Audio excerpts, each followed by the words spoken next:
بسم اللہ الرحمن الرحیم اللہم صلی علی سیدنا و مولانا محمد و علی آلہ و صحبہ و بارک وسلم۔ ناظرین، آپ دیکھ رہے ہیں منہاج ٹی وی کی خصوصی نشریات منہاج رمضان، پروگرام انوار الاسلام از کتب شیخ الاسلام۔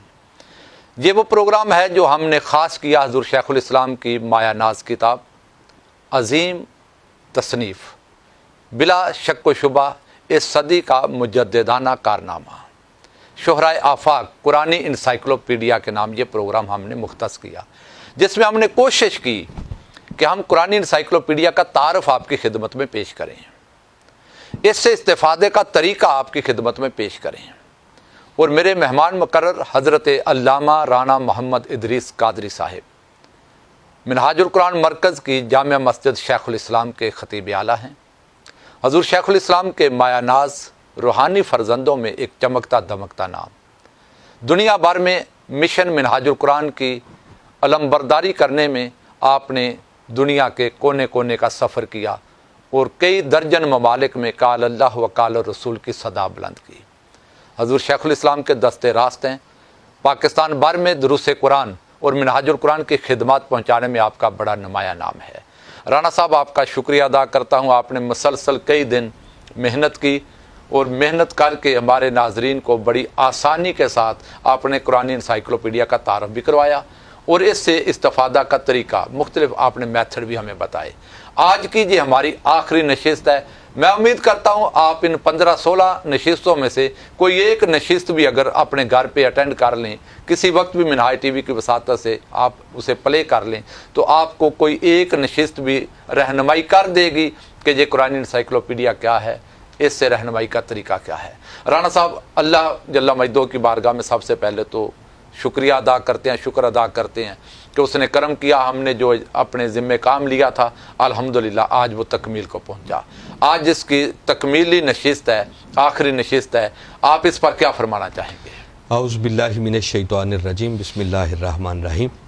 میں ایک مرتبہ پھر آپ کا بھی اور منہاج ٹی وی کی انتظامیہ کا شکر گزار ہوں کہ جن کی وساطت سے قرآنی انسائکلوپیڈیا سے استفادے کے طریقے پر اور اس قرآنی انسائکلوپیڈیا پر بہت ساری معلومات ناظرین تک پہنچانے کا مجھے موقع ملا ہے۔ آج چونکہ اس کی آخری نشست ہے تو میں جو کچھ پہلی 15 نشستوں میں ہم نے بیان کیا ہے جسٹ اس کا خلاصہ، اور اس میں بھی مین چیز یہ بتانا چاہ رہا ہوں کہ اس قرآنی انسائکلوپیڈیا سے استفادہ کیسے کیا جا سکتا ہے۔ میں پھر اپنے سننے والوں کو، دیکھنے والوں کو متوجہ کرتے ہوئے یہ عرض کرنا چاہ رہا ہوں کہ قرآنی انسائکلوپیڈیا ایک حوالہ جاتی کتاب ہے، ریفرنس بک ہے۔ یہ بتاتی ہے کہ کسی موضوع پر قرآن کیا کہتا ہے، کہاں کہاں قرآن نے اس موضوع پر بحث کی ہے، بات کی ہے، اور حضور شیخ الاسلام نے اپنی 50 سالہ زندگی کا نچوڑ ہے جو اس قرآنی انسائکلوپیڈیا کی شکل میں دیا ہے۔ سبحان اللہ۔ انہوں نے جو قرآن میں غوطہ زنی کی، قرآن کے ان موضوعات کو 5000 موضوعات اور پھر اس کے سب ہیڈنگز بنا لیں تو شاید 20,000 کے لگ بھگ وہ بن جائیں، جن میں قرآن پاک کو کیٹاگرائز کر کے اتنا آسان کر کے امت کے سامنے رکھ دیا ہے کہ کسی شخص کو اپنے موضوع تک پہنچنے میں کوئی دقت نہیں ہے۔ بالکل ٹھیک۔ یہ قرآنی انسائکلوپیڈیا 8 جلدوں پر مشتمل ہے۔ اس کی پہلی 5 جلدیں جو ہیں ان کے اندر موضوعات دیے گئے ہیں، اور موضوعات کے اعتبار سے باقاعدہ قرآن کی ڈیٹیلز کہ کس موضوع پر قرآن کیا کیا کہتا ہے۔ ٹھیک ہے۔ ان 5 جلدوں سے استفادہ کرنے کا پہلا طریقہ یہ ہے کہ جیسے ہر کتاب کے شروع میں اس کتاب کے موضوعات کی فہرست دی گئی ہوتی ہے، تو قرآنی انسائکلوپیڈیا کی پہلی جلد کے اندر بھی 400 صفحات پر اس کے موضوعات کی فہرست ہے۔ ٹھیک ہے۔ تو پہلا طریقہ تو یہ ہے کہ کوئی شخص اس موضوعاتی فہرست کے ذریعے اپنے موضوع کو تلاش کر سکتا ہے۔ ٹھیک ہے۔ مثلا ایک شخص جاننا چاہتا ہے کہ قرآن سائنس پر کیا کہتا ہے، یا وہ جاننا چاہتا ہے کہ احوال قیامت پر کیا کہتا ہے، تو پہلی جلد قرآن پاک کی اس وقت یہ پہلی جلد ہے۔ اس پہلی جلد کے ذریعے ہمیں پتہ چل جائے گا کہ مثلا 5 جلدیں ہیں اس کی پہلی، تو ان پہلی 5 جلدوں کا ایک ایک لائن میں بھی انٹروڈکشن دے دیا گیا ہے۔ مثلا آپ نے تلاش کرنا ہے کہ قرآن قیامت کے احوال پر کیا کہتا ہے، آپ دیکھیں گے تو پہلی جلد کے عنوانات دے دیے کہ اس میں ایمان باللہ، وجود باری تعالیٰ، عقیدہ توحید، اس کے ضروری متعلقات. پھر دوسری جلد میں شرک اور اس کا بطلان، اور آگے ایمانیات ہیں، ایمان بالرسالت، ایمان بالکتب، ایمان بالملائکہ، ایمان بالقدر اور ایمان بالآخرت. اب ہم نے قیامت کے احوال پر پڑھنا ہے تو ساتھ ہی آگے تیسری جلد کو جب ہم نے کھولا تو تیسری جلد کے سامنے عنوانات لکھے احوال قیامت. اس کا مطلب کہ قیامت کا ذکر اس تیسری جلد میں ملے گا. بالکل ٹھیک.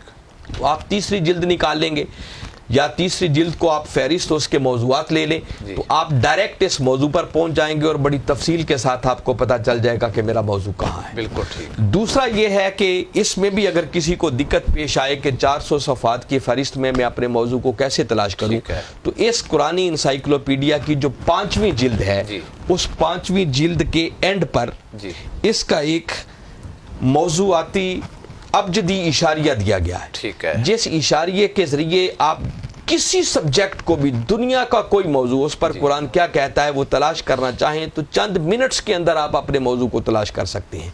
مثلا آپ چاہتے ہیں کہ میں دیکھوں کہ اس قرآن پاک کے اندر انسان کے موضوع پر قرآن کیا کہتا ہے. ٹھیک ہے. تو اب انسان کا موضوع ڈھونڈنے کے لیے آپ کو لمبی چوڑی کوئی محنت نہیں کرنی پڑے گی، بلکہ حروف ابجد کے اعتبار سے انسان کا لفظ آپ تلاش کریں. ٹھیک ہے. الف نون سین. تو سب سے پہلے یقیناً الف والے الفاظ آئیں گے، پھر الف سواد ہے، پھر اس وقت میرے سامنے پھر الف لام والے آ گئے، الف میم والے آ گئے، پھر الف نون والے شروع ہو گئے، پھر الف نون سین. ٹھیک ہے. تو انسان کا لفظ آ گیا. ٹھیک ہے. آگے انسان کے لفظ کے نیچے وہ سارے مقامات، پہلے تو دیکھنا انسان اپنی حقیقت کو بھلا دینے والا ہے. ٹھیک ہے. انسان کا اوپر موضوع ہے اور انسان کے موضوع کو پھر کئی کیٹاگوریز میں تقسیم کر دیا ہے، اور جس موضوع پر بھی آپ پڑھنا چاہتے ہیں اس کے آگے یہ قرآنی انسائکلوپیڈیا رہنمائی دیتا ہے کہ مثلا پہلا عنوان ہے کہ انسان اپنی حقیقت کو بھلا دینے والا. ٹھیک ہے. یہ 5ویں جلد میں آپ کو ملے گا، صفحہ 3536. ٹھیک ہے. یہ 5ویں جلد میرے سامنے ہے تو اس کا صفحہ 3536 اگر آپ نکالیں گے 3536 بڑی آسانی سے آپ کو یہ موضوع مل جائے گا. 3536 یہ 56 ہے، یہ 36 آ گیا. تو آپ دیکھیں یہیں پر آپ کو یہ موضوع مل جائے گا انسان کے بارے میں. انسان خود کفیل ہو جانے پر سرکش و نافرمان ہو جاتا ہے، یہ موضوع بھی ہے. انسان کامیابی اور آسائش کے بعد اپنی حقیقت کو بھلا دینے والا. پھر اس کے سامنے آگے آیات دے دی گئی. آیات بھی قرآن مجید قرآن پاک میں کہاں کہاں اس کا ذکر ہے. انسان کامیابی اور آسائش کے بعد اپنی حقیقت کو بھلا دینے والا ہے. حضور شیخ الاسلام نے پہلی آیت دے دی، اس کا ریفرنس سورہ انعام، 6ٹھی سورت، اس کی آیت نمبر 44، آیت بھی دے دی، اس کا ترجمہ بھی دے دیا، اس کا حوالہ بھی دے دیا. سبحان اللہ. ڈیٹیل پڑھنی ہے تو آپ تفصیلات آگے مل جائیں گے. اسی ایک موضوع پر آپ نے 4 آیتیں قرآن پاک کی دے دیں، چاروں آیتوں کے آگے حوالے بھی. ٹھیک ہے. تو بڑی آسانی سے بندہ اپنے موضوع کو تلاش کر سکتا ہے.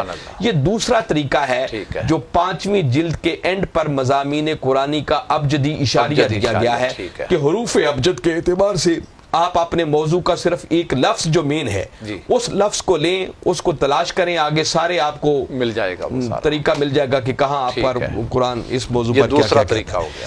تیسرا طریقہ یہ ہے کہ قرآن پاک کے الفاظ کو اگر آپ تلاش کرنا چاہتے ہیں کہ قرآن پاک کا یہ لفظ قرآن میں کہاں کہاں آیا ہے، اس قرآنی لفظ کا معنی کیا ہے، یہ اگر تلاش کرنا ہو تو اس کام کے لیے 3 جلدیں قرآن پاک کی ہیں، جو آخری جلد نمبر 6، جلد نمبر 7 اور جلد نمبر 8. آپ نے جس موضوع کو تلاش کرنا ہے، جس لفظ کو تلاش کرنا ہے، یہ الفاظ پر بحث کرتی ہیں یہ 3 جلدیں. تو اس کے لیے بھی ایک عام سادہ پڑھا ہوا انسان جس کی تعلیم مڈل ہے، میٹرک ہے، وہ بھی بڑے آرام سے اس لفظ کو تلاش کر سکتا ہے. اس کو اس عربی لفظ کا مادہ یا روٹ ورڈ نکالنے کی ضرورت نہیں ہے، بلکہ ڈائریکٹ کوئی لفظ بھی مثلا آپ لے لیتے ہیں. اب قرآن پاک میں ایک لفظ آ جاتا ہے نخلا، یہ کھجور، اس کا معنی ہے.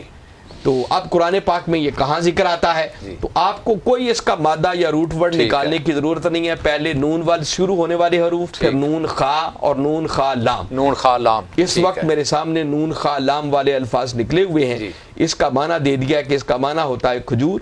قرآن پاک میں یہ ذکر کہاں آتا ہے؟ سورہ عباسہ 80 نمبر سورہ ہے اور اس کی آیت نمبر 29 ہے. ٹھیک ہے. پھر النخلا، ٹھیک ہے، کھجور کا درخت، وہ قرآن پاک میں کہاں کہاں ذکر آیا وہ دے دیا. ایون کہ میں بتا دوں کہ کوئی لفظ بھی آپ نے تلاش کرنا ہے